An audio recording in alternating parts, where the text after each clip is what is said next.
आज हम vegetable rice बनाएंगे जो कि बहुत ही इजी रेसिपी है और मेरी फैमिली को बहुत ज़्यादा पसंद भी है।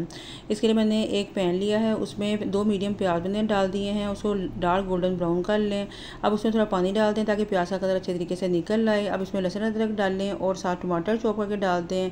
अब इसमें मसाले डाल लें और साथ ड्राई मसाले भी डाल दें। सब चीज़ें मैंने नीचे मेंशन की भी हैं कि कितनी क्वांटिटी होनी चाहिए।